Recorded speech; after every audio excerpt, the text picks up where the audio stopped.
Hello and great welcome. तो बेटे जहाँ तक सवाल है इन्वेस्टमेंट अकाउंटिंग का, इन्वेस्टमेंट अकाउंटिंग में हमने देख लिया कि AS 13 क्या होते हैं और AS 13 से रिलेटेड हमने केस स्टडीज भी करी और उसके बाद हमने इन्वेस्टमेंट अकाउंटिंग का पोर्शन स्टार्ट करा। उसमें क्वेश्चन नंबर 1 भी हमने करा। अब क्वेश्चन नंबर 1 को करने के बाद क्वेश्चन नंबर 1.2, 1.3, 1.4 और 1.5 ये should be in a position to do. उसका रीजन बड़ा सिंपल सा है। वैसे तो आपको मालूम है नॉर्मली सारे क्वेश्चन मैं कराता हूँ, लेकिन ये क्वेश्चन एब्सोल्युटली बिल्कुल क्वेश्चन नंबर 1.1 पर जो है बेस्ड है और फुल्ली सॉल्व है, तो आपको कोई प्रॉब्लम होनी नहीं चाहिए। अब 1.6 से आज के इस सेशन की शुरुआत करेंगे। 1.6 में कहता है कि on 1 April 2019 K9 limited has 50,000 equity shares of P limited at a book value of 15 per share. अब क्या कह रहा है इसका मतलब? वो कह रहा है कि 1 अप्रैल 2019 को अब की बार जो इन्वेस्टर है K9 उसके पास 50,000 शेयर्स की ऑलरेडी इन्वेस्टमेंट है, यानी कि उसने पहले से इन्वेस्टमेंट करके रखी है। और कह रहे हैं जो 50,000 शेयर्स हैं उनकी बुक वैल्यू, बुक्स का मतलब है जो हमने अपनी बुक्स में लिखी है, इसका मतलब हमने 50,000 इंटू 15 के हिसाब से उनको वैल्यू करके रखा हुआ है। करेक्ट? यानी कि हम आउटर कॉलम में जब लिखेंगे बैलेंस ब्रॉट डाउन तो 50,000 इंटू 15 लिखेंगे आउटर कॉलम में। आउटर कॉलम का मतलब प्रिंसिपल कॉलम में। और उनकी जो नॉमिनल वैल्यू है जो कि यहाँ दिया हुआ है, नॉमिनल वैल्यू 10 रुपये की है, यानी कि जो 50,000 शेयर है 10 रुपीज़ के हिसाब से उनकी नॉमिनल वैल्यू 10 रुपये की है। आगे कहता है he provides you the following information. अब आपको ये इन्फॉर्मेशन उसने दी है। पहली इन्फॉर्मेशन कहता है 20 जून 2019 को he purchased another 10,000 shares of P limited at 16 per share. तो कुछ हमने और इन्वेस्टमेंट करी 20 जून को। फिर कहता है ऑन 1 अगस्त 2019 को P लिमिटेड, जिसमें कि हमने इन्वेस्ट करा हुआ है, तो जिस कंपनी में हमने इन्वेस्ट करा हुआ है उस कंपनी ने बोनस इशू करा 1 equity share for every 6 shares held by the share holder. यानी कि जिस कंपनी में हमने इन्वेस्ट करा है उस कंपनी का नाम है P लिमिटेड, और वो कहता है कि उस कंपनी ने बोनस इशू करा। बोनस इशू 1:6 के रेशियो में करा। 1:6 का मतलब है कि अगर आप P लिमिटेड के शेयर होल्डर हैं और आपके पास 6 शेयर हैं तो P लिमिटेड आपको 1 शेयर फ्री में देगी। फिर उसने आगे कहा है कि on 31 October 2019 the directors of P limited announced a rights issue which entitles to the holders to subscribe 3 shares for every 7 shares held at ₹15 per share. अब ये राइट्स इशू का केस आ गया। इससे पहले के लेवल पे कभी ना कभी आपने राइट्स इशू के बारे में पढ़ा होगा। आपको मालूम है कि जब एक कंपनी इनकॉर्पोरेट होती है तो हम पब्लिक को उस वक्त पैसा रेस करते हैं शेयर्स इशू कर करके, जिसको तुम इनिशियल पब्लिक इशू भी कहते हो। याद आया? या इनिशियल पब्लिक ऑफर भी कहते हो, इनिशियल पब्लिक इशू भी कहते हो, या IPO भी कहते हो। जनरली कंपनी अपनी लाइफ टाइम में, मैंने पहले भी कहा कि हर बार हर दिन तो शेयर इशू करती नहीं है। एक बार कंपनी ने शेयर इशू कर दिए तो करीब 10-15 साल के बाद अगर कंपनी को और पैसों की ज़रूरत होती है तो तभी कंपनी पैसा इशू करती है। उसको हम फॉलो अप इशू भी कहते हैं। Is it clear to? Follow up issue, simple words में जिसको तुम फ्रेश इशू बोलते हो। तो कोई कंपनी जब फ्रेश इशू करती है तो बहुत से बच्चों को ये लगता है कि जब कोई कंपनी फ्रेश इशू करती है तो शेयर्स पब्लिक को इशू करती है। नहीं, एक बार इनिशियली अपने शेयर्स को इशू करने के बाद कभी भी कंपनी को पैसे की ज़रूरत होती है तो कंपनी फ्रेश इशू करती तो है, लेकिन उस केस में कंपनी क्या करती है, जो कंपनी के ऑलरेडी एग्जिस्टिंग शेयर होल्डर्स हैं, कंपनी की कोशिश होती है कि ये जो हम फ्रेश इशू कर रहे हैं तो बेटर है कि हम अपने एग्जिस्टिंग शेयर होल्डर्स को ये शेयर इशू करें। पहले हम अपने एग्जिस्टिंग शेयर होल्डर को प्रेफरेंस देते हैं। बात समझ में आ रही है? यानी कि जब हम फ्रेश इशू करते हैं तो ऐसा नहीं होता कि हम ये सारे शेयर पब्लिक को इशू करते हैं। तो जनरली जब कोई कंपनी फ्रेश इशू करती है, और यहाँ फ्रेश इशू का मतलब है एक बार शुरुआती इशू करने के बाद जब भी कंपनी फ्रेश इशू करेगी तो जनरली वो अपने एग्जिस्टिंग शेयर होल्डर को एक राइट देती है कि आप चाहो तो इन शेयर को खरीद सकते हो, इन शेयर को खरीद सकते हो।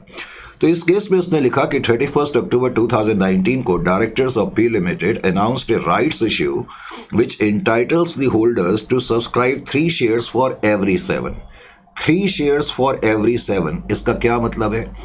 जैसे बोनस इशू कंपनी ने करा था 1:6 के रेशियो में, और मैंने कहा था 1:6 का मतलब है कि अगर आप इस कंपनी के शेयर होल्डर हैं और आपके पास 6 शेयर है इस कंपनी के, तो आपको 1 शेयर कंपनी की तरफ से फ्री में मिलेगा।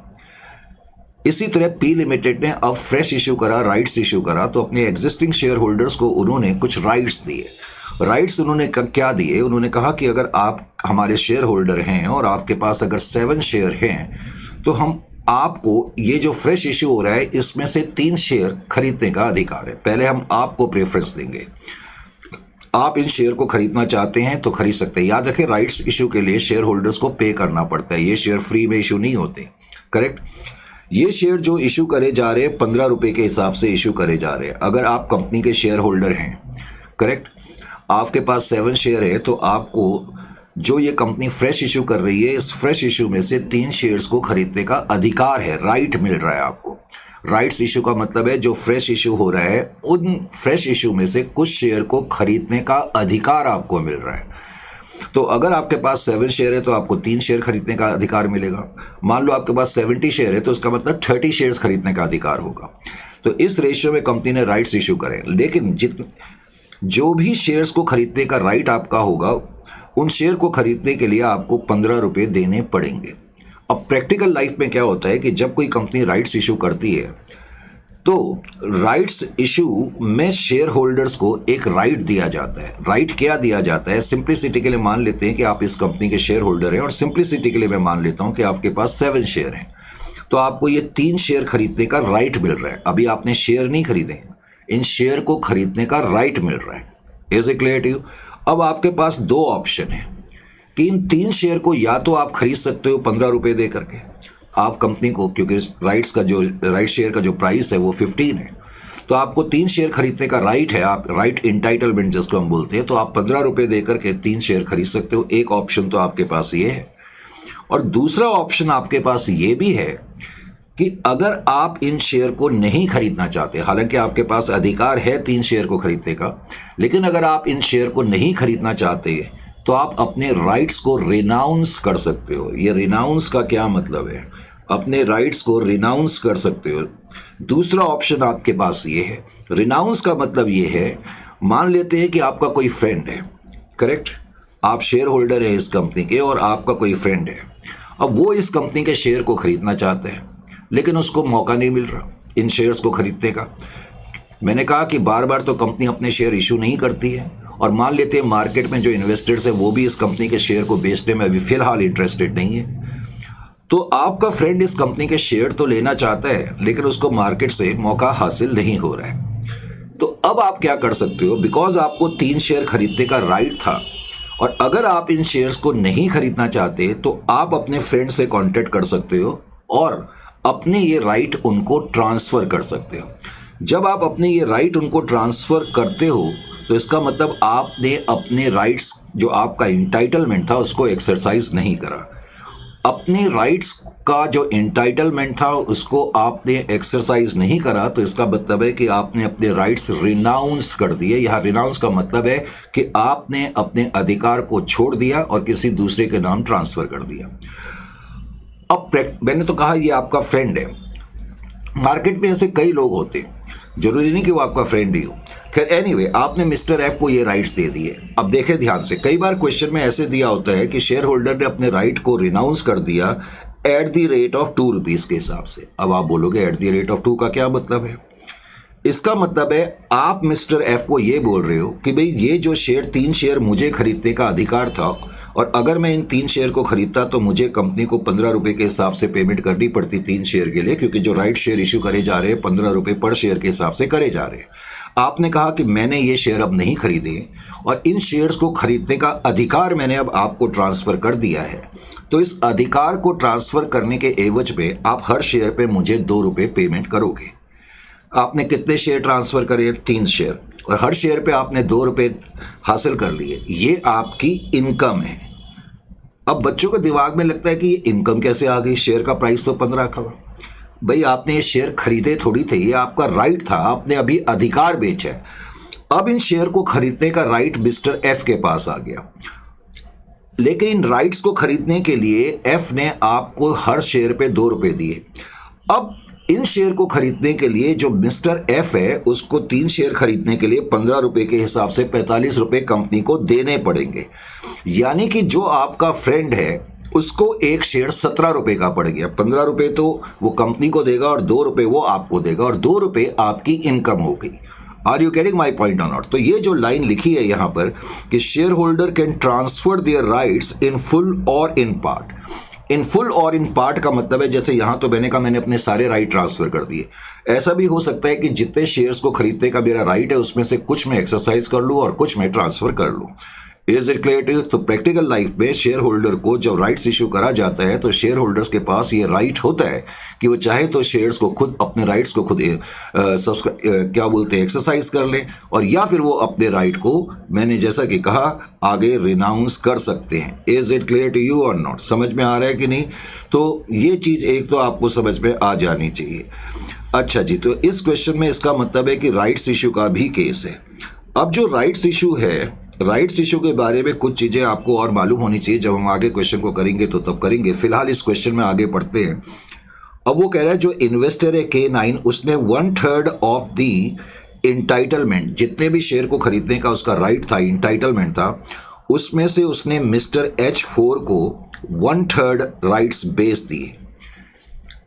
1/3 यानी कि जितने भी राइट्स खरीदने का मेरा अधिकार था उसका 1/3 मैंने जो है बेच दिया और मैंने उससे 2 रुपए पर शेयर हासिल करा। वही पॉइंट है जो मैं आपको समझाने की कोशिश कर रहा था। जब मैं अपने राइट्स को, अधिकार को बेच रहा हूँ, याद रखें मैं शेयर्स को नहीं बेच रहा हूँ, मैं अधिकार को बेच रहा हूँ। उस अधिकार को बेचने के एवज में मेरे पास कुछ पैसा एक्स्ट्रा आ रहा है, ये मेरी इनकम है। And subscribe the rest on 5th of November 2019। ये क्वेश्चन है। अब इस क्वेश्चन को करने के लिए you are required to prepare the investment account in the books of K9 for the year ended 31st of March 2020। अब 31st March 2020 को मुझे इसकी अकाउंटिंग करनी है। क्योंकि अभी शुरुआती क्वेश्चन है थोड़ा सा, तो मुझे आपको डीपली समझाना पड़ेगा। अब डीपली समझाने के लिए एक सेकंड में जरा क्वेश्चन को एक बार फिर ध्यान से देख लूँ। ठीक है, अच्छा जी, चलो ये जो क्वेश्चन है, इस क्वेश्चन को करने के लिए क्वेश्चन है ये 1.6। तो 1.6 से सेशन को हमने स्टार्ट करा और 1.6 में बेसिकली हम क्या सीखने की कोशिश कर रहे हैं, जैसा कि मैंने बताया कि 1.6 में हम बेसिकली इसमें राइट्स इशू का ट्रीटमेंट समझने की कोशिश करेंगे। अब जब भी हम क्वेश्चन करेंगे तो मेरी आदत है, मैंने कहा क्वेश्चन को मैं थोड़ा सा एक बार डायग्नाइज करता हूं ताकि बार बार क्वेश्चन को देखना ही ना पड़े। तो 1/4/2019 को आपने देखा कि मिस्टर के नाम का ये जो इन्वेस्टर है उसके पास 50,000 शेयर क्वेश्चन में हमें दिया था, ऑलरेडी हैं। क्वेश्चन में ये भी दिया था कि जो 50,000 शेयर्स उसके पास है, एक शेयर्स की फेस वैल्यू जो है वो 10 रुपये की है, नॉमिनल वैल्यू या फेस वैल्यू 10 रुपये की है, लेकिन उसको अपनी बुक्स में उसने @15 के हिसाब से रिकॉर्ड करके रखा हुआ है। ये इसके पास पहले से ही शेयर पड़े हुए हैं, जैसा कि मैंने आगे पहले बताया। 1/4/2019 के बाद फिर क्वेश्चन में हमें ये दिया हुआ था कि 20th of June 2019 को ये जो इन्वेस्टर है इसने कुछ और शेयर इस कंपनी के खरीदे।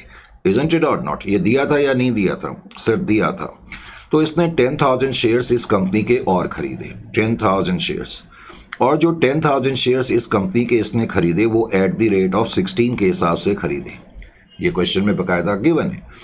उसके अलावा क्वेश्चन में फिर ये भी गिवन है कि 1/8/2019 को यानी कि 1 अगस्त 2019 को इस कंपनी ने कुछ बोनस इशू करा।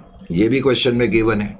तो बोनस इशू जब इस कंपनी ने करा, बोनस इशू, तो मैंने बताया था कि बोनस इशू कंपनी ने 1:6 के रेशियो में करा है। बोनस इशू ये भी तुम्हें पता लग गया कि कंपनी ने बोनस इशू करा है और 1:6 के रेशियो में करा है। और 1:6 के रेशियो में कंपनी ने बोनस इशू करा तो इसका क्या मतलब हो गया? मैंने कई बार बताया, इसका मतलब है कि अगर आपके पास इस कंपनी के 6 शेयर हैं तो कंपनी आपको 1 शेयर फ्री में देगी। आप इस कंपनी के शेयर होल्डर हैं, आपके पास कितने शेयर है इस कंपनी के?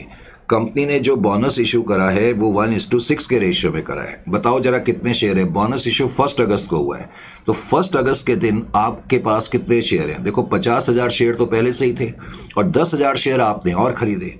इसका मतलब इन्वेस्टर के पास 60,000 शेयर थे। अगर 6 शेयर को 1 शेयर फ्री में मिलेगा तो 60,000 शेयर को कितने शेयर्स मिलेंगे? 10,000 शेयर बोनस के रूप में मिलेंगे और जाहिर है कि ये शेयर आपको खरीदने नहीं पड़ेंगे। उसके अलावा फिर इस क्वेश्चन में जो हमें दिया हुआ था वो ये कि 31 ऑफ अक्टूबर 2019 को कंपनी ने राइट्स इशू करा। अब राइट्स इशू के बारे में जो चर्चा चल रही थी और काफ़ी डिटेल में मैंने आपको अपनी तरफ से तो बताने की कोशिश करी और आगे भी मैं करूँगा ही। अब राइट्स इशू के बारे में उसने ये बताया था, पहले तो मैं यहाँ लिख दूँ राइट्स इशू। मैंने बताया राइट्स इशू का मतलब है issuance of shares. When a company goes for a fresh issue, generally it gives a it gives a preferred right to the existing shareholder. तो हम अपने existing shareholder को एक right देते हैं कि आप चाहो तो इन शेयर को खरीद सकते हो। तो राइट्स इशू में शेयर होल्डर को पेमेंट करनी पड़ती है। अब इस केस में कंपनी ने जो राइट्स इशू करे हैं वो 3 shares for 7 share. 3 shares for 7 share का मतलब है कि अगर आपके पास इस कंपनी के 7 शेयर हैं तो आपको 3 शेयर खरीदने का राइट मिलेगा। अब कंपनी ने जब राइट्स इशू करे, पहले तो 7 के लिए 3 शेयर को खरीदने का, यानी कि अगर कंपनी फ्रेश इशू करेगी 7 शेयर का तो उन 7 में से 3 शेयर को खरीदने का राइट आपके पास होगा।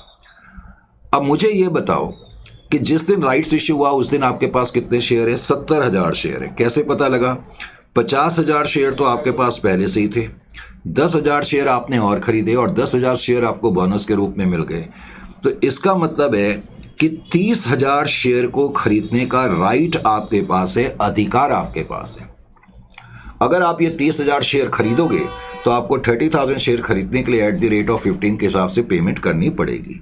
लेकिन इस क्वेश्चन में उसने आगे ये लिखा हुआ था कि ये जो आपको अधिकार है 30,000 शेयर्स का, 30,000 शेयर खरीदने का अधिकार आपके पास है। लेकिन क्वेश्चन में ये भी लिखा था कि जो शेयर होल्डर है उसने 1/3 शेयर जो हैं या 1/3 ऑफ द राइट अपने बेच दिए हैं। क्वेश्चन में लिखा था और मैंने बताया था कि इस तरीके का अधिकार होता है कि वो अपने राइट को रिनाउंस कर सकता है। रिनाउंस का मतलब है किसी थर्ड आदमी को बेच सकता है। तो 1/3 राइट उसने बेच दिए। 1/3 राइट्स सोल्ड भी कह सकते हो, ट्रांसफर्ड भी कह सकते हो। 1/3 राइट सोल्ड। जब वो राइट सोल्ड करेगा तो उसका मतलब इन शेयर को खरीदने का अधिकार किसी और को बेच रहा है। लेकिन उसने ये जो राइट्स बेचे हैं, क्वेश्चन में लिखा है कि उसने मिस्टर H4 नाम के किसी आदमी को ये राइट्स बेचे, मिस्टर H4, और उसने H4 को ये जो राइट्स बेचे हैं एट द रेट ऑफ ₹2 पर शेयर के हिसाब से बेचे। एट द रेट ऑफ 2 पर शेयर के हिसाब से बेचे हैं का मतलब 30,000 का 1/3 कितना हो गया? 10,000। तो 10,000 शेयर्स को खरीदने का अधिकार उसने बेच दिया, लेकिन जिसको बेचा उसको कहा कि भाई आप 10,000 इंटू 2 यानी कि 20,000 रुपये मुझे दोगे। और अब H को ये 10,000 शेयर खरीदने का अधिकार तो मिल गया, लेकिन जब H इन शेयर्स को खरीदेगा, जब मिस्टर H इन शेयर्स को खरीदेगा तो उसको कंपनी को पैसे देने पड़ेंगे और उसके अलावा उसको हमें क्या बोलते हैं 2 रुपये के हिसाब से पेमेंट करनी पड़ेगी। Is it clear to you? अच्छा जी। अब क्वेश्चन में ये भी लिखा है कि जो शेयर होल्डर है उसने 1/3 राइट तो ट्रांसफर कर दिए और 2/3 राइट उसने जो है एक्सरसाइज कर लिए। 2/3 एक्सरसाइज कर लिए। एक्सरसाइज करने का मतलब है कि ये शेयर्स हमने खरीद लिए। तो 30,000 का 2/3 कितना हो जाएगा? 20,000 हो जाएगा। तो 20,000 शेयर्स जब हम खरीदेंगे, बिकॉज राइट्स इशू 15 रुपये के हिसाब से करा जा रहा है, तो मुझे कंपनी को 20,000 इंटू 15 यानी कि 30,000 रुपीज़ देने पड़ेंगे।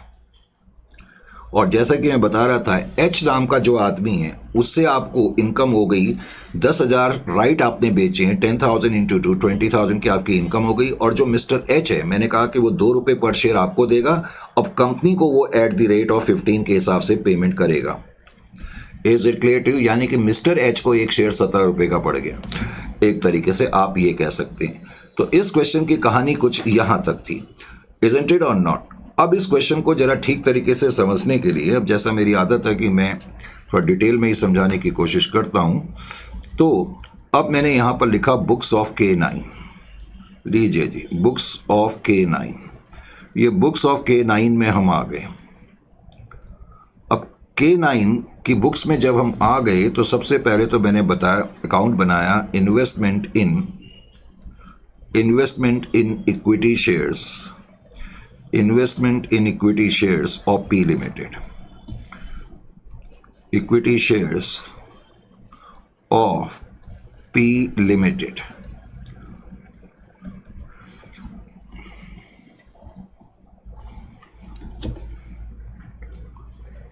इसके लिए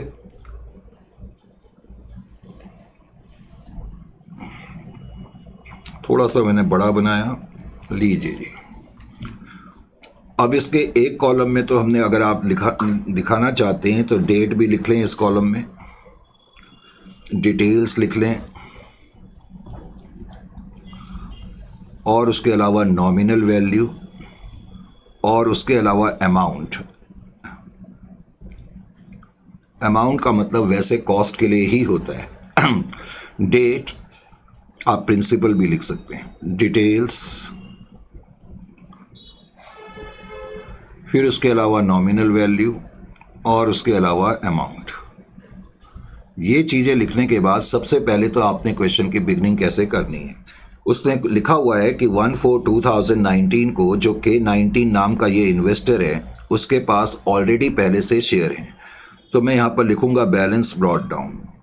क्वेश्चन में ये भी लिखा है कि उसके पास 50,000 शेयर पहले से हैं, तो 50,000 और एक शेयर की नॉमिनल वैल्यू 10 रुपये है, तो इसका मतलब नॉमिनल वैल्यू तो उनकी 5 लाख है, तो मैं 5 लाख यहाँ पर लिख दूँगा।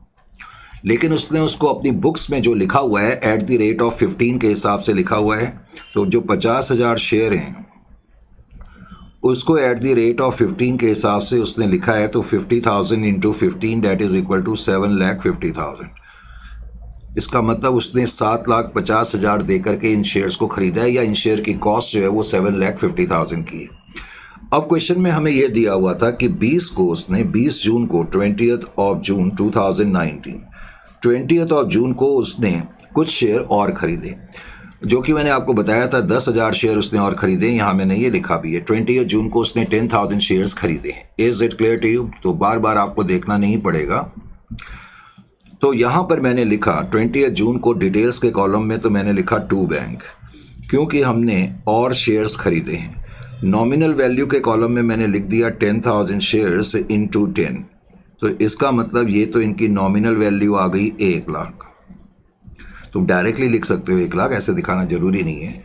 लेकिन इनको खरीदने के लिए क्वेश्चन में दिया हुआ है कि हमने 16 रुपये पे करे हैं, तो 10,000 × 16, तो इसका मतलब 1,60,000 रुपये की पेमेंट हमने करी है इनको खरीदने के लिए, तो 1,60,000 भी मैंने लिख दिया। अब 1,60,000 की पेमेंट को लिखने के बाद फिर उसने ये लिखा है कि 1 अगस्त को जिस कंपनी में हमने इन्वेस्ट करा है, हमने मतलब इन्वेस्टर ने, तो 1 अगस्त 2019 को उस कंपनी ने बोनस शेयर दिए, तो हमारे पास और शेयर आ गए फ्री में, उसके लिए हमें कोई पेमेंट नहीं करनी पड़ी। 2 बोनस शेयर हम लिखते हैं। अब हमारे पास जो ये बोनस शेयर्स आए हैं, जैसा कि तुमने देखा 10,000 शेयर आए हैं और नॉमिनल वैल्यू एक शेयर की 10 है, तो इसका मतलब 1 लाख रुपए की नॉमिनल वैल्यू के शेयर हमारे पास आ गए और इसके लिए मुझे कुछ पेमेंट नहीं करनी पड़ी है। अब क्वेश्चन में अगला पॉइंट ये था, और अगला पॉइंट इसमें इंपॉर्टेंट है।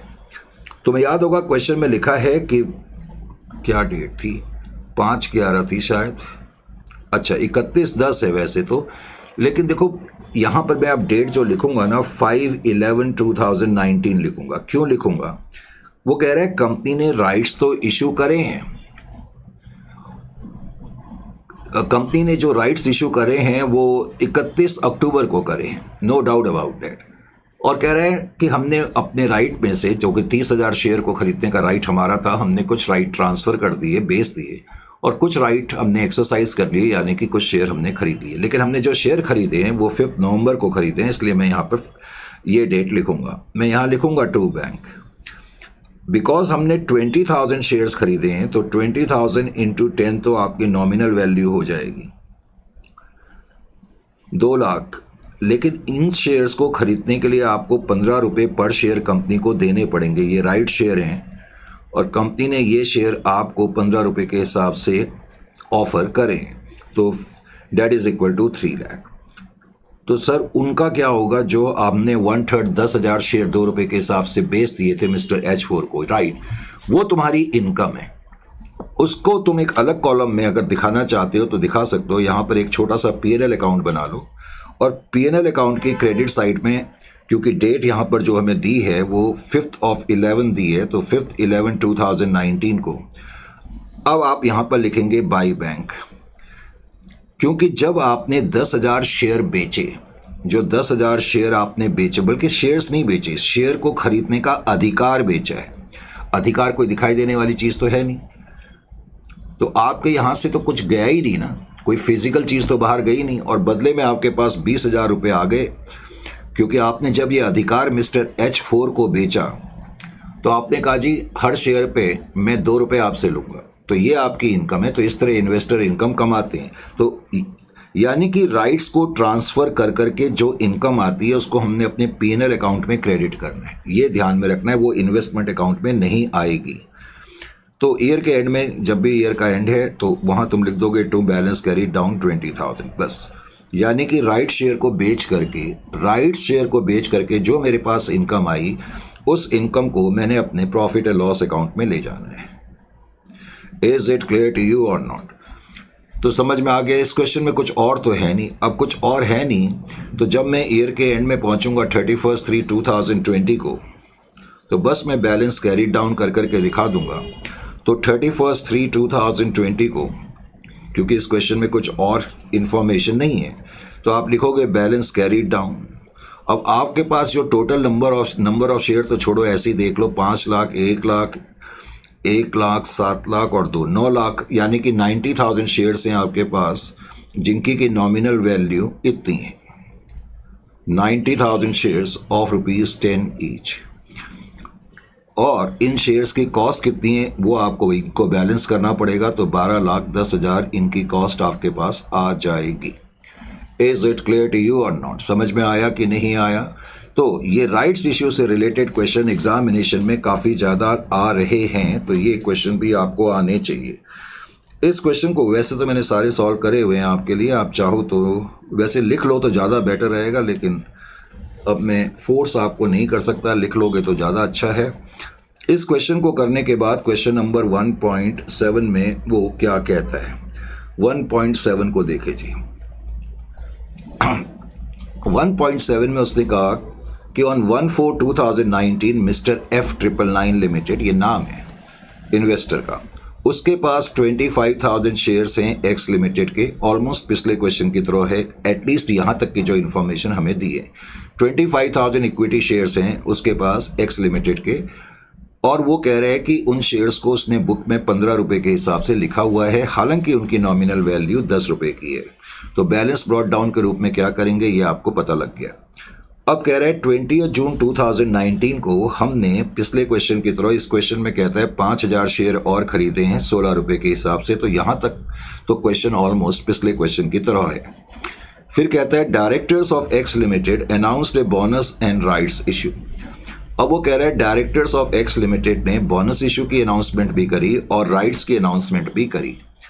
उसने ये भी लिखा कि no dividend was payable on these issues. Company के डायरेक्टर्स ने क्या करा,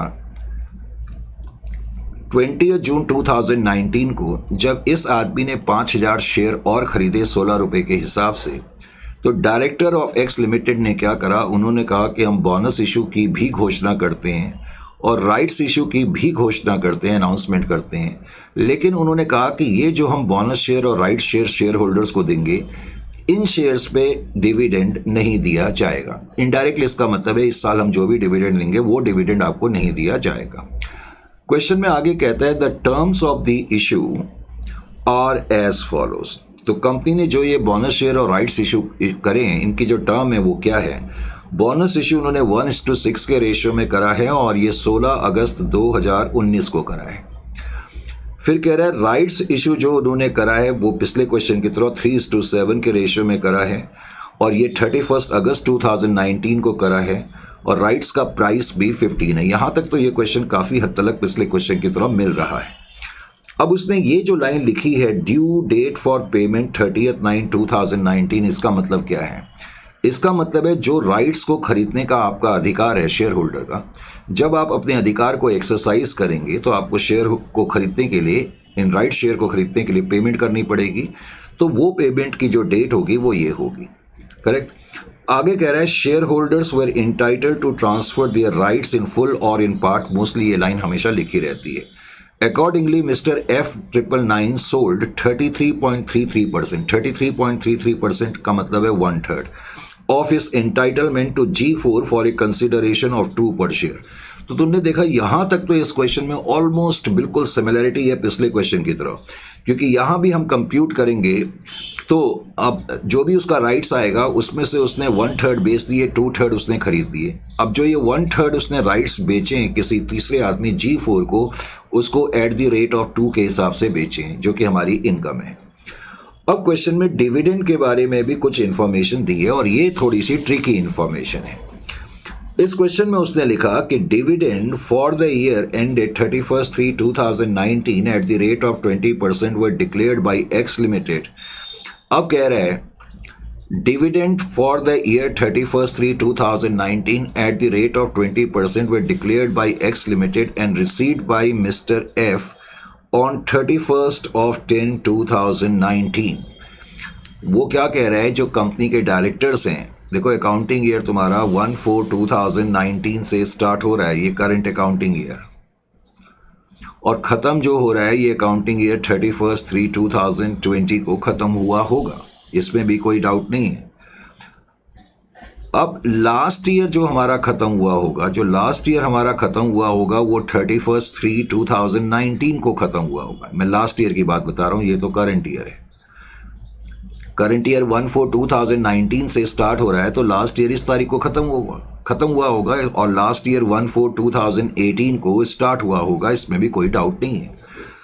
पहले तो ध्यान से देखें क्या कह रहा है कि dividend for the year ended, वो कह रहा है डिविडेंड जो दिया जा रहा है लास्ट ईयर के लिए दिया जा रहा है। पहले तो ये आपको मालूम होना चाहिए कि डिविडेंड लास्ट ईयर के लिए दिया जा रहा है, 31/3/2019 के लिए ये डिविडेंड दिया जा रहा है।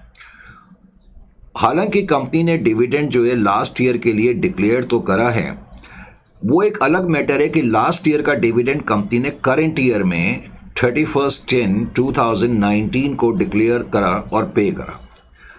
तो एक मिनट के लिए बच्चों को लगता है कि इस डिविडेंड का ताल्लुक करंट ईयर से, पहले तो करंट ईयर से नहीं है। जनरली हम जिस साल का डिविडेंड देते हैं, जैसे मैंने इस साल का डिविडेंड 18 और 19 का डिविडेंड दिया, तो generally because annual general meeting accounting year के ख़त्म होने के बाद होती है, यानी कि वो नेक्स्ट ईयर में होगी, यानी कि करंट ईयर में होगी। 18 और 19 के लिए डिविडेंड देना है तो एनुअल जनरल मीटिंग 31/3/2019 के ख़त्म होने के बाद ही होगी ना। जनरली एनुअल जनरल मीटिंग में ये डिसाइड करा जाता है कि कितना डिविडेंड दिया जाएगा, तो ये कोई नई चीज़ नहीं है। तो लास्ट ईयर का जो डिविडेंड है वो पे हुआ और डिक्लेयर हुआ और पे हुआ 31/10/2019 को, और ये डेट आपकी करंट ईयर में पड़ रही है। अब यहाँ पर बहुत से बच्चे कंफ्यूजन में आ जाते हैं डिविडेंड के पॉइंट को लेकर के, तो ये पॉइंट बिल्कुल क्रिस्टल क्लियर हो जाना चाहिए, डिविडेंड का पॉइंट, क्योंकि अगर ये पॉइंट क्लियर नहीं हुआ तो फिर सारी कहानी जो है वो खराब हो सकती है। और यही इसमें लास्ट पॉइंट बचा हुआ है जहाँ तक डिविडेंड बेयरिंग सिक्योरिटीज़ का सवाल है, क्योंकि इसमें हमने बोनस इशू भी देख लिया, राइट्स इशू भी देख लिया, और अब डिविडेंड का ही इसमें काम बचा हुआ है। अब वो क्या कह रहा है, अब मैं आपसे पहले जो क्वेश्चन पूछ रहा हूँ, पहले तो मुझे ये बताओ, जब इस कंपनी ने लास्ट ईयर के लिए डिविडेंड पे करा, 18-19 के लिए डिविडेंड जब कंपनी ने पे करा, तो आपके हिसाब से इन्वेस्टर को कितना डिविडेंड मिलना चाहिए?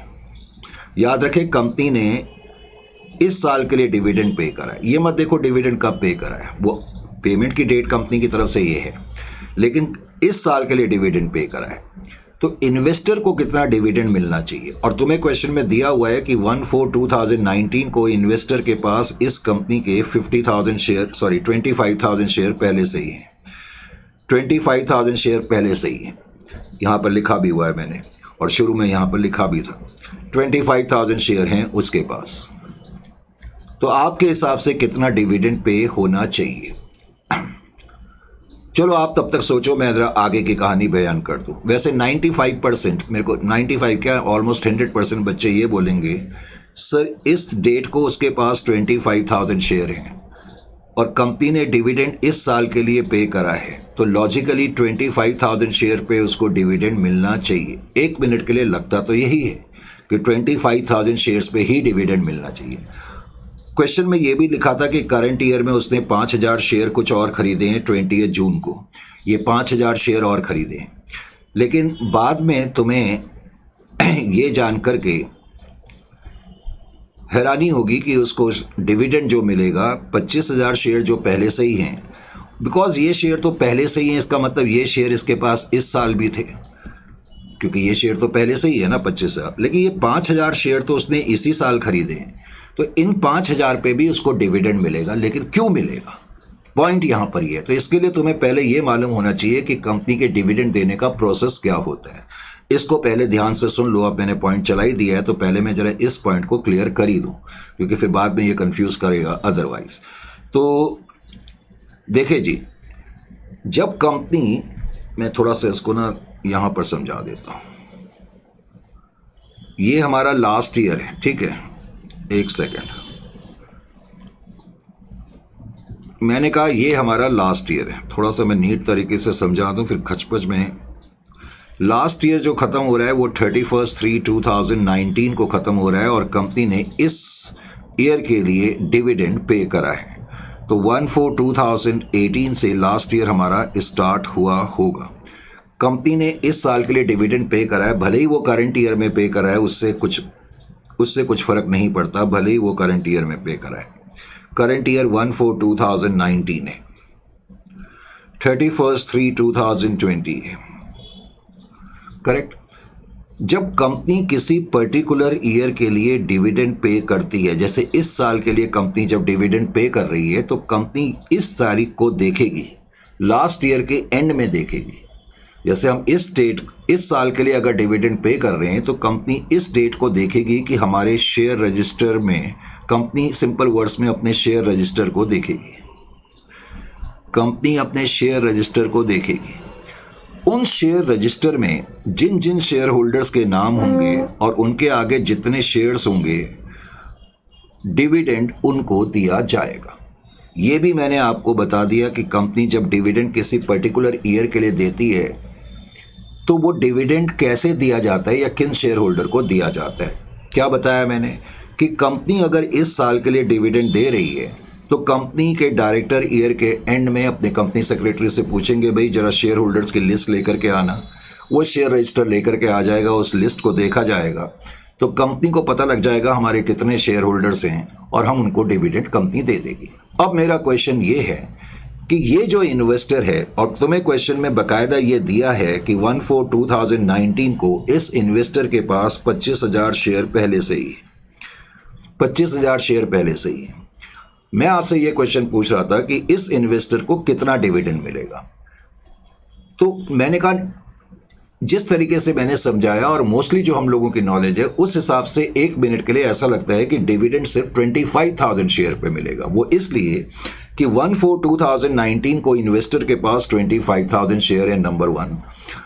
1/4/2019 का मतलब 31/3/2019, इसका मतलब इस दिन इन्वेस्टर के पास 25,000 शेयर्स थे और मैंने खुद कहा कि इस दिन शेयर होल्डर्स में, शेयर रजिस्टर में जिन शेयर होल्डर्स के नाम होंगे उनको जो है डिविडेंड मिलेगा, इसमें तो कोई डाउट नहीं। लेकिन यहाँ मैंने थोड़ा सा एक कंट्रोवर्सी पैदा कर दी। मैंने कहा कि इस क्वेश्चन में ये भी लिखा हुआ है कि in the month of June 2019 को उसने 5,000 शेयर और खरीदे हैं। क्या डेट थी उसकी, शायद 20 जून थी। तो 20 जून को उसने 5,000 शेयर और खरीदे। अब क्वेश्चन ये तो समझ में आ गया कि 25,000 पे उसको डिविडेंड मिलना चाहिए, ये तो बात समझ में आ गई, क्योंकि बिगनिंग में ही उसके पास ये शेयर है, इसका मतलब ये शेयर उसके पास पहले से थे। अब मैंने कहा उसको डिविडेंड इन 5,000 शेयर्स पर भी मिलेगा। अब क्वेश्चन ये बनता है कि इन शेयर पे उसको कैसे डिविडेंड मिलेगा, जबकि कंपनी ने तो डिविडेंड 18-19 यानी कि लास्ट ईयर के लिए दिया है और ये शेयर तो हमारे पास करंट ईयर में आए हैं। तो उसकी वजह क्या है? राइट फ्रॉम बिगनिंग से मैंने इस पर्टिकुलर चैप्टर में कहा था कि एक बात अपने दिमाग में डाल के रख लो, ये क्वेश्चन में जो तुम्हें दिया रहेगा कि इन्वेस्टर ने इतने शेयर परचेज करे, इतने बेचे, ये सारी ट्रांजैक्शन मैंने कहा था प्राइमरी मार्केट की नहीं है, ये सारी ट्रांजैक्शन जो है सेकेंडरी मार्केट की है। बात समझ में आ रही है? सेकेंडरी मार्केट की, सेकेंडरी मार्केट का मतलब है ये 5,000 शेयर मैंने कहां से खरीदे? ये मैंने किसी ब्रोकर से खरीदे, लेकिन ये शेयर कंपनी ने तो पहले ही इश्यू कर दिए हैं ना। Are you getting my point or not? ये जो 5,000 शेयर है, मान लेते हैं जिससे भी मैंने खरीदे, मान लेते हैं मिस्टर सी से मैंने ये शेयर खरीदे, और ऑफकोर्स मैंने इस डेट को खरीदे, लेकिन इसका ये मतलब थोड़ी है कि ये शेयर जो है मिस्टर सी के पास इसी दिन आए थे। मिस्टर सी ने तो ये शेयर बहुत पहले ही खरीद लिए होंगे जब कंपनी ने ये शेयर इशू करे होंगे। इसका मतलब जिस आदमी से मैंने ये शेयर इशू करे, ध्यान से सुनो मेरी बात, ये शेयर मैंने जिस आदमी से खरीदे हैं, मान लेते हैं उसका नाम मिस्टर सी है, उस आदमी का नाम इस शेयर रजिस्टर फॉर्म में जरूर होगा लास्ट ईयर के। Are you getting my point or not? इसका मतलब ये 5,000 शेयर का रिकॉर्ड भी इस शेयर रजिस्टर में होगा, क्योंकि कंपनी तो इन शेयर को पहले इशू कर चुकी है। कंपनी ने तो शेयर पहले ही इशू कर दी है ना, अब तो मार्केट में वो एक दूसरे के हाथों ट्रांसफर हो रहे हैं। तो मैंने 20 जून को इस आदमी से भले ही शेयर खरीदे, मैंने भले ही खरीदे, लेकिन जिससे खरीदे उसका नाम तो शेयर रजिस्टर में दर्ज होगा, नंबर 1। नंबर 2, अब जिस दिन मैंने इससे ये शेयर खरीदे हैं, ध्यान से सुन लो मेरी बात, अब मैंने जिस दिन ये शेयर खरीदे, ऑफ कोर्स मैंने करंट ईयर में जरूर खरीदे हैं, लेकिन इस आदमी ने तो ये शेयर तभी खरीद लिए होंगे जब इस कंपनी ने ये शेयर पहली बार इशू करे होंगे, करेक्ट? अब इस तारीख को मैंने जब ये शेयर खरीदे तो ये शेयर में मैंने कहा हमें फी पे करनी पड़ती है, ट्रांसफर फी वगैरह, तो शेयर ट्रांसफर फी, तो शेयर रजिस्टर में अब जो मिस्टर सी का नाम था उसकी जगह हमारा नाम नजर आ रहा होगा।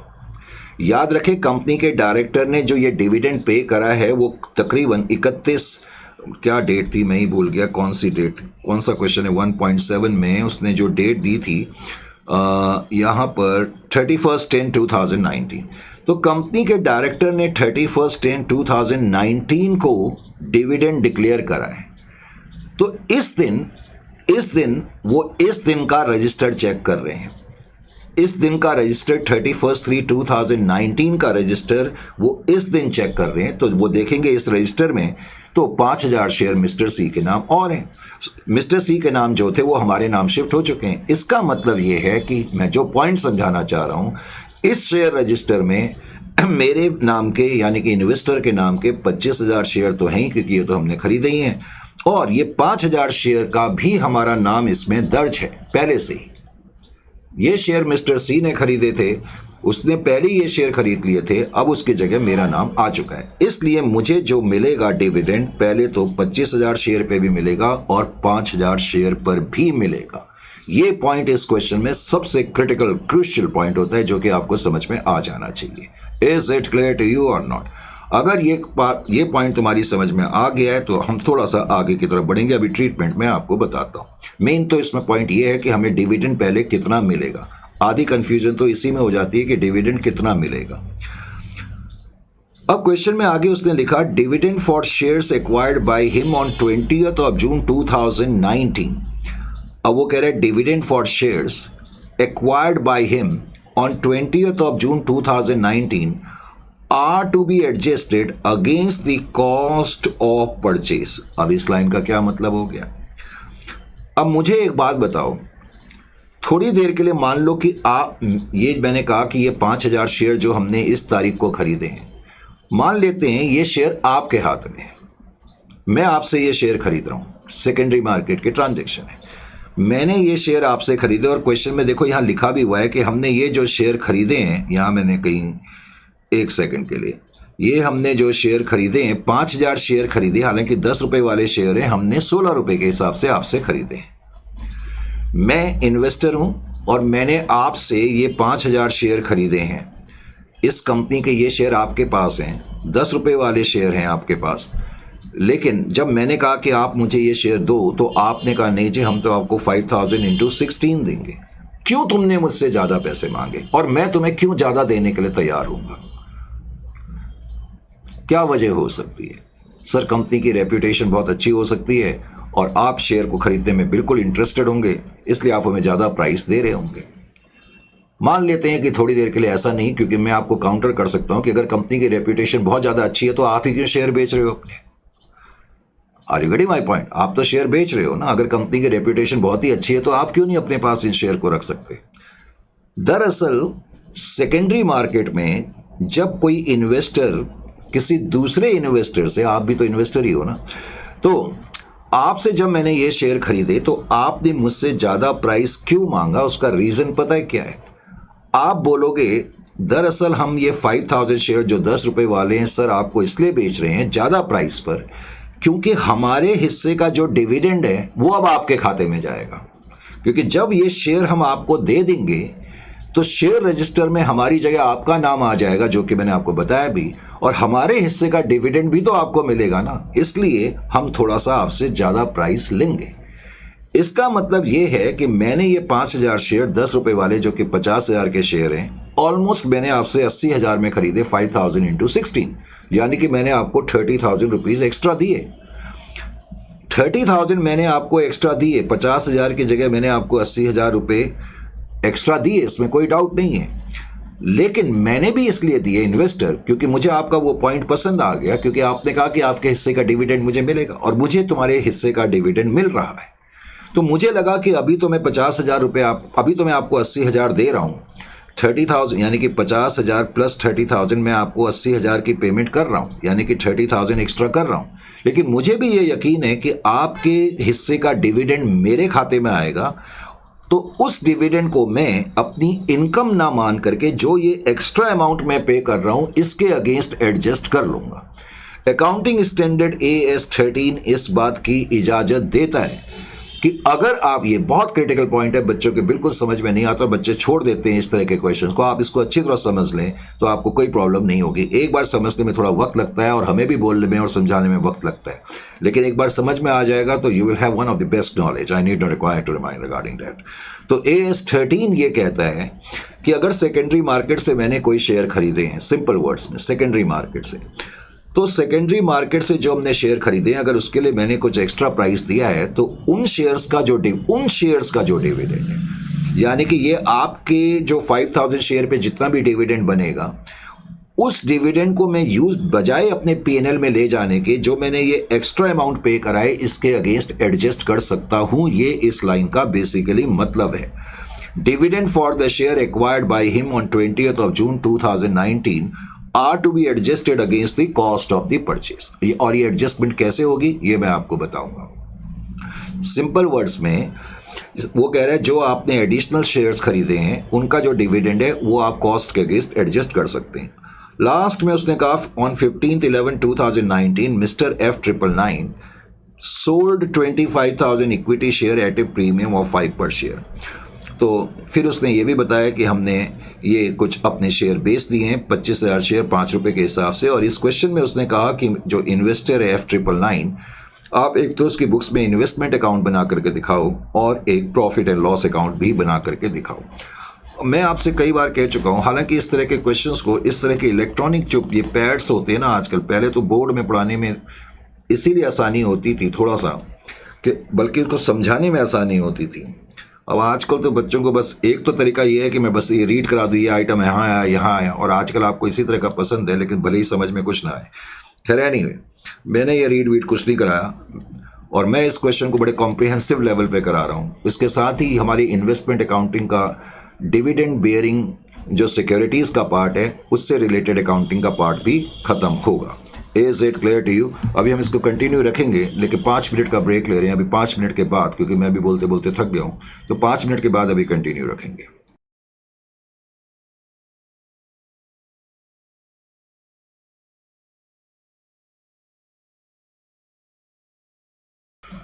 So welcome again. तो बेटे, जहाँ तक क्वेश्चन नंबर 1.7 का सवाल है, अब 1.7 को मैंने डिटेल में आपको कराया। अब 1.7 की जो कहानी थी वो 1/4/2019 की तरफ पिछले क्वेश्चन से स्टार्ट हुई थी। 1/4/2019 को हमें बताया गया था कि इन्वेस्टर के पास इस केस में पहले से ही कुछ बैलेंस पड़ा हुआ है, और बैलेंस उसके पास 25,000 शेयर्स का है, ये हमें दिया हुआ था। हमें ये भी दिया हुआ था कि उसकी जो नॉमिनल वैल्यू है वो तो 10 रुपये की है, लेकिन बुक्स में हमने उसको 15 रुपये के हिसाब से लिखा हुआ था, ये हमें क्वेश्चन में दिया हुआ है। फिर क्वेश्चन में आगे ये दिया हुआ था कि 20th of June 2019 को उसने कुछ एडिशनल शेयर्स खरीदे, 5,000 शेयर। उसने कुछ और खरीदे। तो 5000 शेयर उसने जो खरीदे, करेक्ट, 5000 शेयर्स जो कि आपसे खरीदे, जस्ट समझाने के लिए, ऑफ ₹10 ईच, लेकिन 16 रुपये के हिसाब से खरीदे, 16 रुपये के हिसाब से खरीदे। मैं ये बता रहा था, इसीलिए हमने ज़्यादा प्राइस दिया होगा, क्योंकि जिससे हमने खरीदे उसने कहा होगा भाई मेरे हिस्से का डिविडेंड भी आपको मिलेगा। उसके अलावा अब 16 अगस्त को क्वेश्चन में ये दिया हुआ था, 16 अगस्त 2019 को, कि इस कंपनी ने कुछ बोनस शेयर्स इशू करे हैं, करेक्ट। तो इस क्वेश्चन में ये भी दिया है कि कंपनी ने कुछ बोनस शेयर्स इशू करे हैं।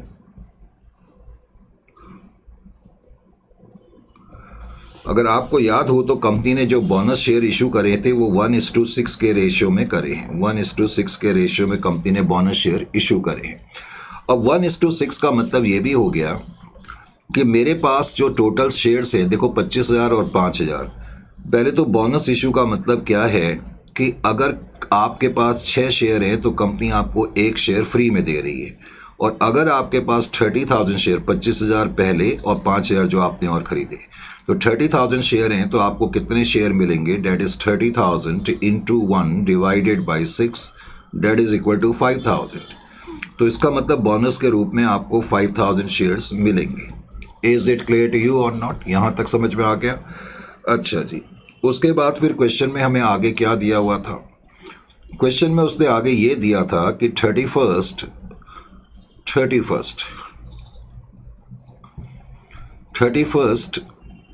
ऑफ अगस्त 2019 को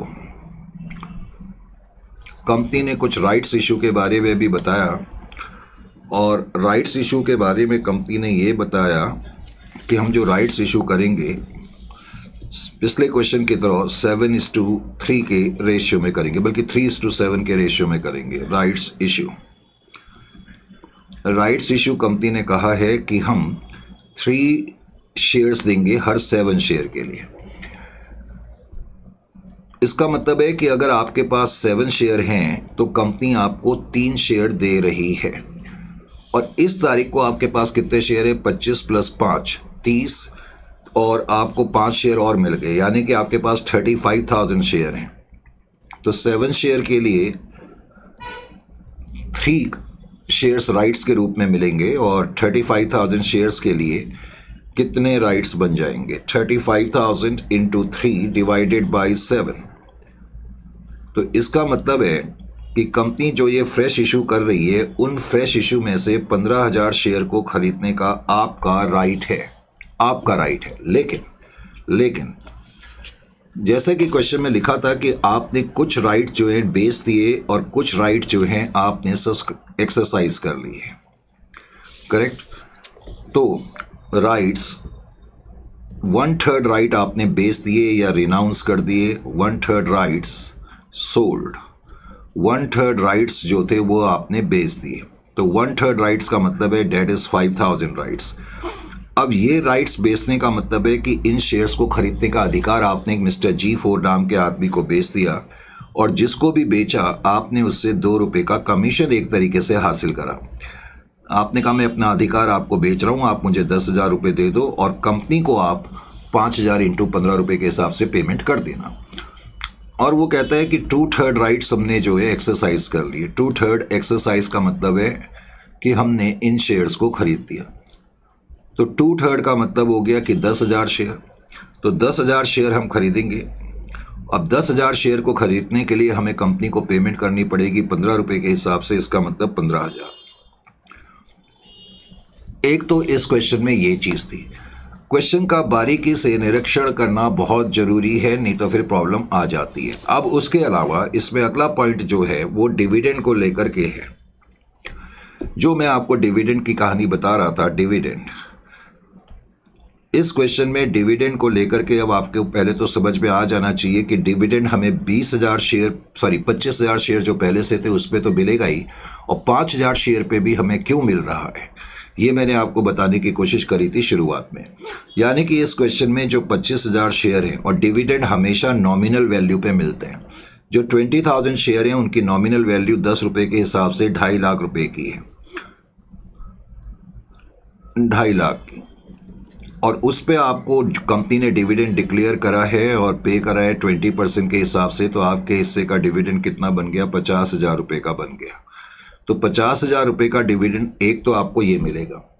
वैसे तो डिविडेंड हमेशा रेवेन्यू नेचर की इनकम होती है, इसको तो मैं पीएनएल अकाउंट में ले जाऊंगा। ये जो इनकम मेरे को मिली है 50,000 रुपये की, इसको मैं पीएनएल में ले जाऊंगा, ये मेरी इनकम है।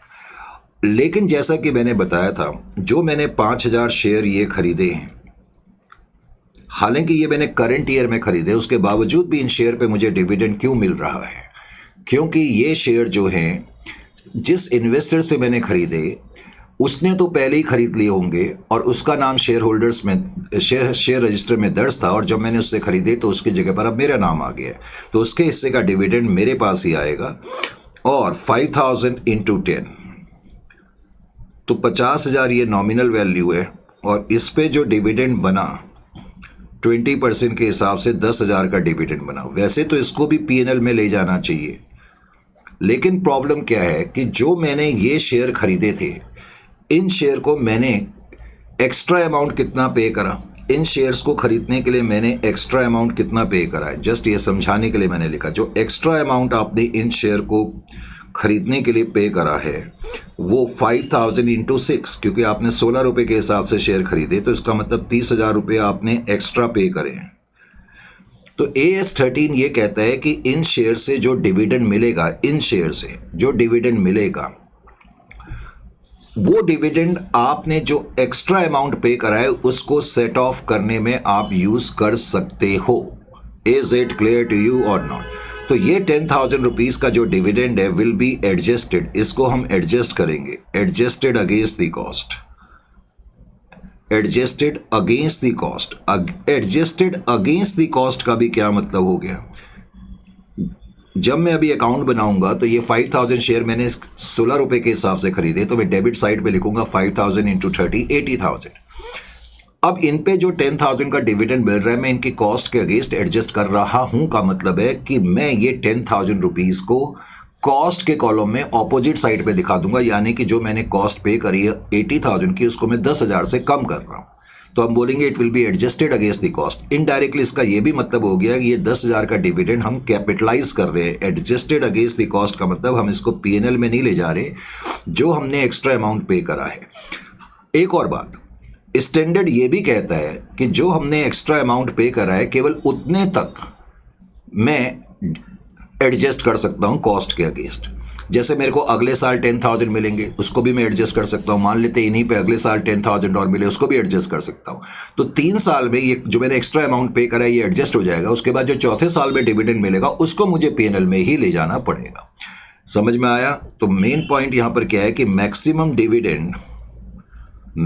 डिविडेंड जो आप एडजस्ट कर सकते हैं to the extent of excess, excess इस केस में 30,000 है।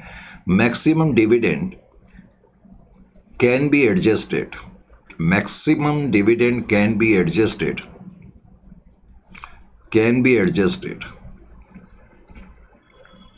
against cost to the extent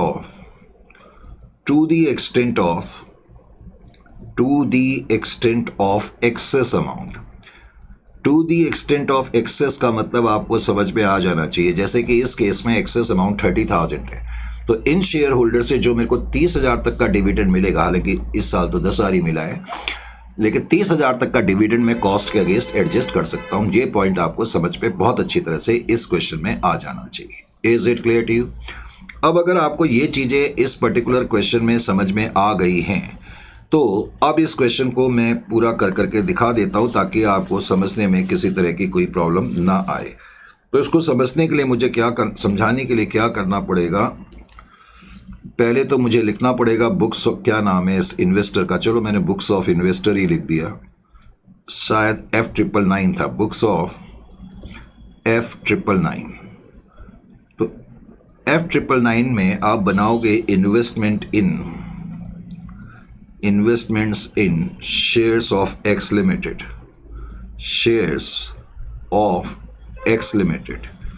तो investment in shares of X limited का अकाउंट आपने बनाया। Investment in shares of X limited account जब आप बनाओगे तो मैंने यहाँ पर पिछले क्वेश्चन की तरह पहले तो थोड़ा सा लंबा अकाउंट बनाया और उसके अलावा वही कॉलम मैंने यहाँ पर भी बनाए। एक तो डेट का कॉलम मैंने बनाया, डेट के बाद डिटेल्स का कॉलम, डिटेल्स के बाद नॉमिनल वैल्यू और नॉमिनल वैल्यू के बाद अमाउंट का कॉलम। तो इन कॉलम्स को बनाने के बाद डेट, डिटेल्स की जगह आप पर्टिकुलर्स लिख सकते हैं और नॉमिनल वैल्यू और फाइनली फिर मैंने अमाउंट लिखा। Is it clear to you? सबसे पहले तो क्वेश्चन में उसने जो हमें दिया था कि 1/4/2019 को हमारे पास पहले से ही कुछ बैलेंस पड़ा हुआ है।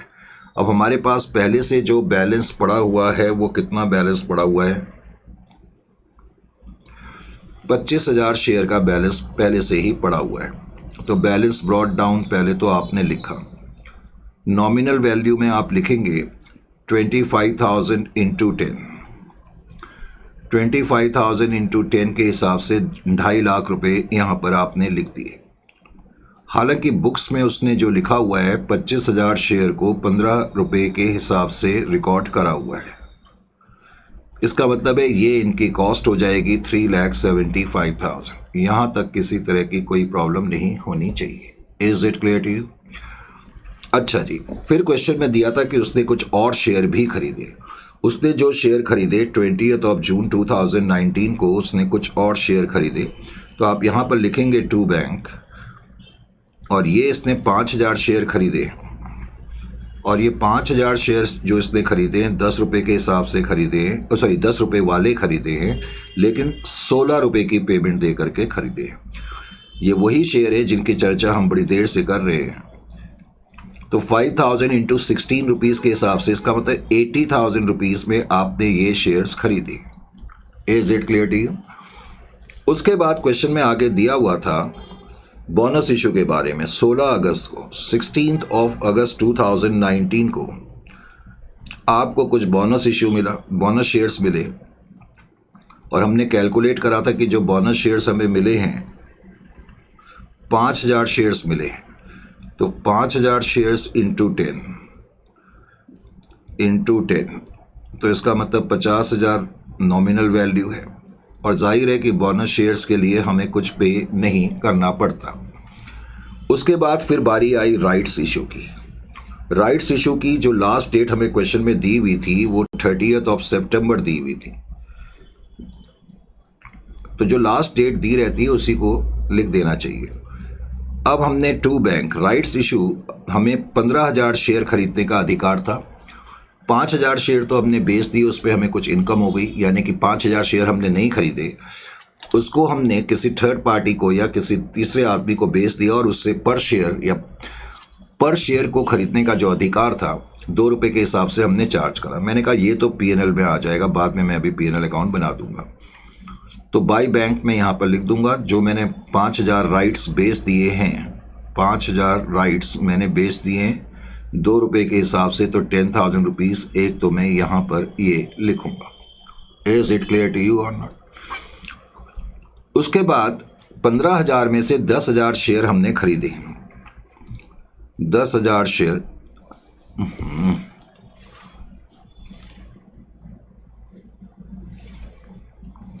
10,000 शेयर हमने खरीदे हैं 10 रुपये के हिसाब से, 10 रुपये वाले नॉमिनल वैल्यू के, सॉरी। तो 1 लाख मैं यहाँ पर लिखूंगा, लेकिन 15 रुपये के हिसाब से हमने ये शेयर्स खरीदे हैं। 10,000 इंटू 15 अमाउंट के कॉलम में आप ये अमाउंट लिखोगे। ये लिखने के बाद अब उसने क्या बताया, जो चर्चा चल रही थी डिविडेंड की, जरा वो आपको मालूम होनी चाहिए। अब डिविडेंड की चर्चा क्या चल रही थी, ध्यान से देखें। डिविडेंड के बारे में पॉइंट ये था कि 31 को कंपनी ने डिविडेंड दिया है, तो 31/10/2011 जो भी ये डेट है, 31/10/2011 को, करेक्ट, 31/10/2011 को वो कहता है कि हमें डिविडेंड मिला, तो मैं सबसे पहले तो यहाँ पर लिखूंगा बाई बैंक। क्या लिखूंगा? By bank. मैंने अभी आपको ये बताया था जो डिविडेंड हमें मिला, डिविडेंड मुझे 2 पे मिला था। मैंने एक चीज़ अभी आपको थोड़ी देर पहले यहाँ कैलकुलेट कर करके बताई थी। 25,000 शेयर पे जो मुझे डिविडेंड मिला, क्योंकि डिविडेंड एक इनकम है तो नॉर्मली हम इसको तो पीएनएल में ले जाते हैं, यानी कि जो 25,000 शेयर पे मुझे डिविडेंड का अमाउंट मिला है वो तो मैं अपने पीएनएल अकाउंट में ले जाऊंगा। Is it clear to you? PNL account मैंने बना ही दिया है, तो पीएनएल अकाउंट के क्रेडिट साइड पे मैं लिखूंगा बाई बैंक। एंट्री होगी bank account debit to dividend account. पहले तो हम ये एंट्री लिखते हैं और उसके बाद फिर पीएनएल अकाउंट में ट्रांसफ़र कर देते हैं। तो 50,000 रुपये का जो डिविडेंड मिला वो पीएनएल अकाउंट में आपका आ जाएगा, बल्कि बाद में पीएनएल अकाउंट का आप बैलेंस करेंगे तो उसमें 60,000 का ही बैलेंस भी आ जाएगा। एक तो ये राइट्स को बेच करके इनकम हुई और ये डिविडेंड की इनकम हुई जो शेयर आपके पास पहले से ही थे। डिविडेंड जो है वो रेवेन्यू नेचर की ही इनकम होती है, लेकिन अगर कोई डिविडेंड मुझे ऐसे शेयर पे मिला, करेक्ट, जो मैंने बाद में ख़रीदे हैं और वो शेयर किसी और के नाम थे, तो उस केस पे उन शेयर को ख़रीदने के लिए जो मैंने एक्स्ट्रा अमाउंट पे करा है, तो उन शेयर का डिविडेंड जो कि मैंने बताया इस केस में 5,000 शेयर पे मुझे डिविडेंड मिल रहा है 10,000 का, उसको मैं इनकम नहीं मानूंगा और उसको मैं यहाँ कॉस्ट के कॉलम में लिखूंगा। ये कॉस्ट के कॉलम में लिखने का मतलब है ये जो 5,000 शेयर मैंने यहाँ पर ख़रीदे हैं और जहाँ मैंने 80,000 लिखा है, तो अपोजिट साइड में 10,000 लिखने का मतलब मैंने इसको कॉस्ट के अगेंस्ट एडजस्ट कर दिया। ये पॉइंट आपकी समझ में आ जाना चाहिए। Is it clear to you और नॉट? यहाँ तक किसी तरह की कोई प्रॉब्लम तो नहीं है? बिल्कुल नहीं है। और तो कुछ नहीं था। फिर इस क्वेश्चन में आगे उसने क्या दिया हुआ था, इस क्वेश्चन में और क्या है इन्फॉर्मेशन ज़रा देख लें। और तो मेरे ख्याल से कोई इन्फॉर्मेशन नहीं थी।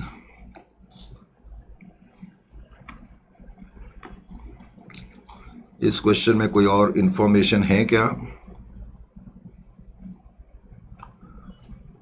अच्छा, उसने बताया इस क्वेश्चन में ना एक लाइन ठीक कर लेना। एक्चुअली ये लाइन जो है इस क्वेश्चन में एक, अच्छा हाँ दिया हुआ है, ठीक है, मेरे को लगा कि शायद नहीं दिया। ये लाइन यहाँ दी हुई है। ऑन 15/11/2019 को वो कह रहा है F999 ने सोल्ड कर दिए 25,000 इक्विटी शेयर 5 रुपीज़ पर शेयर के हिसाब से। अब मैंने 25,000 शेयर इशू बेचे हैं, तो 25,000 शेयर जब मैंने बेचे 1.7, जस्ट वेट, 25,000 शेयर वो कहता है हमने जो बेचे हैं एट ए प्रीमियम ऑफ 5 पर शेयर के हिसाब से बेचे हैं, तो ये पॉइंट भूलना नहीं है। तो इस क्वेश्चन में ये भी एक इन्फॉर्मेशन है, तो इस इन्फॉर्मेशन को भी अब हम इनकॉर्पोरेट कर दें। अब वो कहता है कि हमने जो ये शेयर बेचे, तो मैं यहाँ पर लिखूँगा पहले तो बाई बैंक, मैं यहाँ पर लिखूँगा बाई बैंक, और वो कहता है कि इनको जो हमने बेचा है किस रेट के हिसाब से बेचा, पहले तो आपको ये मालूम होना चाहिए। तो किस रेट के हिसाब से तुमने ये शेयर्स बेचे हैं, that is also very important. 25,000 पहले तो आपने शेयर बेचे हैं, तो 25,000 जो शेयर है उसकी जो नॉमिनल वैल्यू है पहले तो आपको वो यहाँ पर नोट करनी है। 2,50,000 आपकी नॉमिनल वैल्यू आ जाएगी, 2,50,000। अब वो कह रहा है कि इन शेयर को जो आपने बेचा है 3,75,000 में, क्वेश्चन की एक शीट लगता है मुझे रखनी पड़ेगी क्वेश्चन की, क्योंकि बार बार ऐसे देखने में प्रॉब्लम हो रही है। जस्ट एक सेकेंड, फिर बार बार इधर मूव करना पड़ रहा है। एट ए प्रीमियम ऑफ 5 के हिसाब से बेचा, एट ए प्रीमियम ऑफ 5 के हिसाब से बेचा, तो 15 रुपये के हिसाब से बेचा। इसका मतलब 15 रुपये के हिसाब से बेचा, तो मैं यहाँ लिखूँगा 25,000 into 15, that is equal to 3,75,000, 3,75,000। Is it clear to you? अब हमने 25,000 शेयर बेच दिए जी, और 25,000 शेयर को हमने इस रेट के हिसाब से बेचा।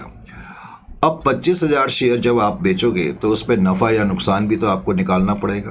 अब लॉस या प्रॉफिट निकालने का तरीका क्या होगा, देखें यहाँ पर सिंपल सा, मैं अभी यहीं पर कर रहा हूँ, बाद में आप उसको रफ में नोट कर सकते हैं, क्योंकि नीचे नहीं तो देखना पड़ेगा बार बार। मेरे पास पहले 25,000 शेयर्स थे ये जो शुरू में, और उनकी कॉस्ट जो थी वो 3,75,000 की थी। मैंने नंबर ऑफ शेयर देख रहा हूँ, ठीक है, 25,000। फिर मेरे पास 5,000 शेयर और आए और उनकी जो कॉस्ट है वो है 80,000। फिर मेरे पास 5,000 और शेयर आए बोनस शेयर के रूप में, लेकिन उनकी कोई कॉस्ट नहीं है। फिर उसके बाद मैंने 10,000 शेयर और ख़रीदे राइट शेयर, और उनको ख़रीदने के लिए मैंने 1,50,000 रुपये दिए, 1,50,000 रुपये दिए। तो अभी तक की पोजीशन क्या है? मेरे पास 25 + 5 30, 35 + 10 45,000 शेयर है। ये कहा जा सकता है 25 + 5 30, 35 + 10 45,000 शेयर है। इनकी कॉस्ट अभी मैंने देखी 3,75,000 + 80,000 और + 1,50,000। तो अभी तक इनकी कॉस्ट जो है वो 6,05,000 रुपये की आ रही है, अभी तक की जो पोजीशन है। अब ध्यान देना है, जो ये 10,000 रुपीज़ है, यहाँ तो कुछ नहीं लिखेंगे, लेकिन बिकॉज यहाँ हमने कुछ लिखा ही नहीं है, तो ये 10,000 रुपये ये हमारी कॉस्ट को कम कर रहे हैं। वो इसलिए कम कर रहे हैं क्योंकि ये उन शेयर से रिलेटेड डिविडेंड है जहाँ हमने कुछ एक्स्ट्रा अमाउंट पे करा था। तो ये 80,000 की कॉस्ट वैसे 70 है, तुम चाहो तो यहीं पर 70 लिख सकते थे, पर मैंने ऐसे कर दिया। तो इसका मतलब 45,000 जो शेयर्स है उनकी जो नेट कॉस्ट बन गई 6,05,000 - 10 595 बन गई, 5,95,000 बन गई। अगर 45,000 शेयर की कॉस्ट इतनी है तो देयरफॉर जो मैंने 25,000 शेयर्स बेचे हैं, तो 25,000 शेयर्स की कॉस्ट कितनी होगी ये अब आप निकाल सकते हो। Debt is 25,000 into 5,95,000 divided by 45,000। तो ये कॉस्ट जो आ रही है 3,30,556, ये कुछ इस तरह की कॉस्ट आ रही है। 3,30,000 पॉइंट्स में आ रहा है, ठीक है। तो ये इनकी कॉस्ट है। अब बेचा मैंने कितने में? 3,75,000 में। तो सेलिंग प्राइस आपकी 3,75,000 की है और कॉस्ट जो है आपकी 3,30,556 है। तो इसका मतलब आपको कुछ प्रॉफिट हुआ इसमें 3,75,000 माइनस 3,30,556। तो ये हो गया आपका प्रॉफिट। इस केस में बड़ा अजीब सी फिगर है 44,444। तो 44,444 का आपका प्रॉफिट है। मैं एक बार ज़रा चेक कर लेना चाह रहा हूँ कि आपके सॉल्यूशन में क्या फिगर दी हुई है। हाँ जी, तो यही प्रॉफिट है। बाकी तो मैंने अकाउंट बना दिया, अब यहाँ से आप देख सकते हैं। तो ये प्रॉफिट जो है अल्टीमेटली आपको मालूम है, मैंने आपको लास्ट सेशन में ही बताया था। ये प्रॉफिट में डेबिट में क्यों लिख रहा हूँ? क्योंकि ये जो मैंने सेलिंग अमाउंट लिखा हुआ है ना 3,75,000, ये तो सेलिंग प्राइस पर है, जबकि मैंने कहा ये जो कॉलम होते हैं ये कॉस्ट के कॉलम होते हैं।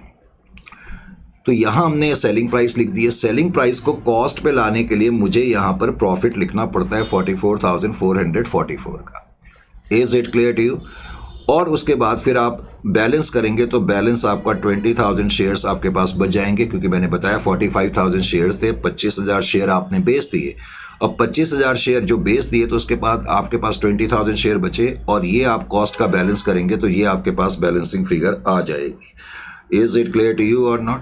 तो इस तरीके से आपको करना पड़ेगा। कहाँ बनाया मैंने अकाउंट? तो ये जो आपका प्रॉफिट निकलेगा, अच्छा कौन सी डेट को बेचे, चलो अब जो भी डेट है एक बार डेट भी मैं लिख ही लूँ अच्छी तरह से। ये इलेक्ट्रॉनिक पैड में बस यही प्रॉब्लम है, बार बार इधर उधर मुड़ना पड़ता है। 15/11 को लीजिए जी। तो अकाउंट तो वैसे आपके सॉल्यूशन में बना ही हुआ है, लेकिन फिर भी तो 15/11 को ये जो आपका प्रॉफिट हुआ,